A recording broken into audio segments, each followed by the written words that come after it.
নমস্কার বন্ধুরা, পৃথাকুন্তির পাকশালায় সবাইকে স্বাগত। আশা করি সবাই খুব ভালো আছেন। চলে এলাম আরও একটি নতুন রেসিপি নিয়ে। আজকের রেসিপি হলো কাতলা মাছের কোরমা। এটা পুরনো দিনের একটি রান্না। এক্সপেরিমেন্ট তো সব জায়গাতেই হতো, সে আগেও হতো, এখনও হয়। তাহলে চলুন দেরি না করে দেখিয়ে দিই এই সুস্বাদু রেসিপিটি আমি কি করে করলাম। তাহলে চলুন শুরু করি। এখানে আছে 4 টুকরো কাতলা মাছ।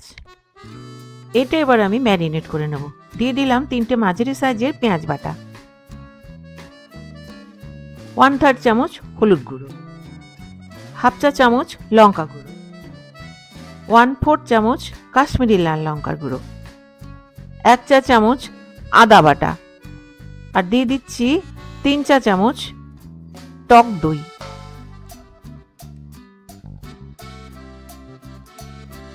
1 টেবিল চামচ সর্ষের তেল, লবণ স্বাদ অনুযায়ী, আর দিয়ে দিলাম 1/5 চা চামচের গুঁড়ো চিনি। দিয়ে এটা খুব ভালো করে আমি ম্যারিনেট করে নিচ্ছি। এই রান্নাটা না একটু টক ঝাল মিষ্টি হবে, খেতে কিন্তু খুব ভালো লাগে।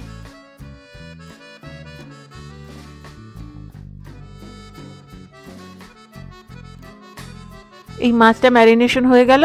এইবার এটা আমি 20 মিনিট রেখে দিচ্ছি। 20 মিনিট হয়ে গেল। এইবারে রান্নাটা শুরু করছি। গ্যাস অন করে একটা কড়াই গরম করে দিলাম। কড়াইটা গরম হয়ে গেছে। দিয়ে দিলাম 1.5 টেবিল চামচ সর্ষের তেল। তেলটা গরম হয়ে গেছে। একটু নেড়ে নিয়ে এর মধ্যে দিয়ে দিচ্ছি 2টো তেজপাতা। ছোট তাই 2টো তেজপাতা দিলাম, বড় হলে একটা দিলেই হতো। 1 ইঞ্চি দারচিনি, সামান্য পরিমাণে জয়িত্রী, একটা বড় এলাচ, আর দিয়ে দিলাম 2টো ছোট এলাচ। দিয়ে এটা কয়েক সেকেন্ড নেড়ে নিচ্ছি। এইবারে দিয়ে দিচ্ছি এর মধ্যে ম্যারিনেটেড মাছগুলো। এখানে বলে রাখি, যারা কাঁচা মাছ পছন্দ করবে না, অনেকে কাঁচা মাছ পছন্দ করে না, তারা মাছটা একটু হালকা করে ভেজে নেবে। প্রসেসটা একই থাকবে, মাছটা হালকা করে ভেজে নেবে।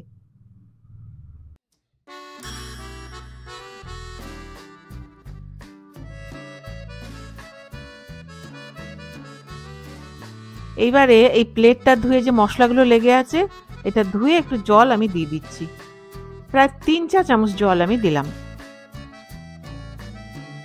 এবার একটু নেড়ে নিলাম খুব ভালো করে, হালকা হাতে, যাতে মাছগুলো ভেঙে না যায়। দিয়ে লো টু মিডিয়ামে রেখে ঢেকে দিচ্ছি। প্রায় 7 মিনিট পর ঢাকনাটা খুলে আরেকবার উল্টে দেব।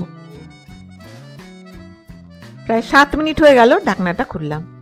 খুলে এবার মাছগুলো আমি উল্টে দিচ্ছি, খুব সাবধানে, যাতে মাছগুলো ভেঙে না যায়। কাঁচা মাছ তো নরম হবে, ভেঙে যেতে পারে।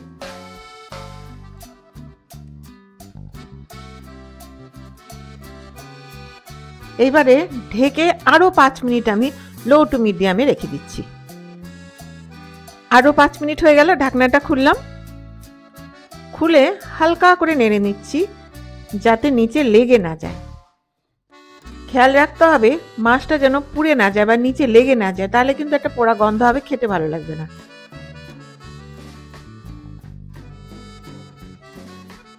আরো একবার আমি ঢেকে রেখে দিলাম। এইভাবে মাঝে মাঝে ঢাকনাটা খুলে নেড়ে নিতে হবে।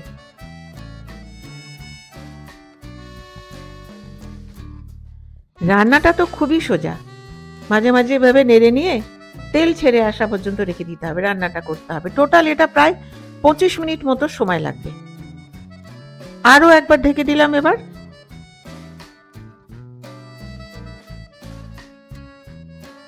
ফ্লেমটা এবারে একদম কমিয়ে দিলাম। 5 মিনিট হয়ে গেল, ঢাকনাটা আরেকবার খুলছি। দেখো তেল ছেড়ে এসছে। এবার দেখে নিতে হবে, আমি জানি এটা হয়ে গেছে, কিন্তু যারা বুঝতে পারবে না সেদ্ধ হলো কি হলো না, টুথপিক দিয়ে ঢুকে দেবে। খুব ইজিলি টুথপিকটা কিন্তু মাছের মধ্যে ঢুকে যাবে। যদি সেদ্ধ না হতো তাহলে একটু শক্ত হতো। একদম নরম হয়ে গেছে। এইবারে দিয়ে দিলাম আমি এই 6টা চেরা কাঁচা লঙ্কা। রান্নাটা কমপ্লিট। গ্যাসটা বন্ধ করে দিলাম। দিয়ে ঢেকে 5 মিনিট রেখে আমি নামিয়ে নেব। 5 মিনিট হয়ে গেল, ঢাকনাটা খুললাম।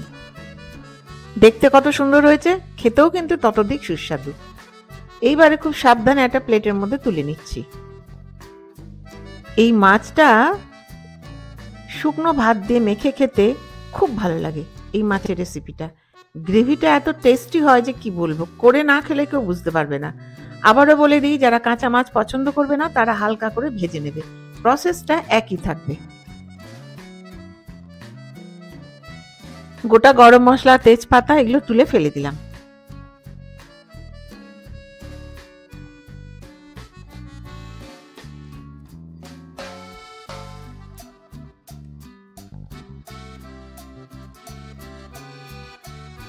তাহলে বন্ধুরা তৈরি পুরনো দিনের একটি ইউনিক রেসিপি, কাতলা মাছের কোরমা। আমার এই ভিডিওটি যদি ভালো লেগে থাকে তাহলে প্লিজ সাবস্ক্রাইব করবেন, give a thumbs up, share, আর হ্যাঁ, পাশে থাকা বেল আইকনটি প্রেস করতে ভুলবেন না, যাতে আমার ভিডিও নোটিফিকেশনগুলো সবার আগে আপনার কাছে পৌঁছে যায়। আপনারা বাড়িতে করুন, খান, আর আমাকে কমেন্ট করে জানান কেমন লাগলো।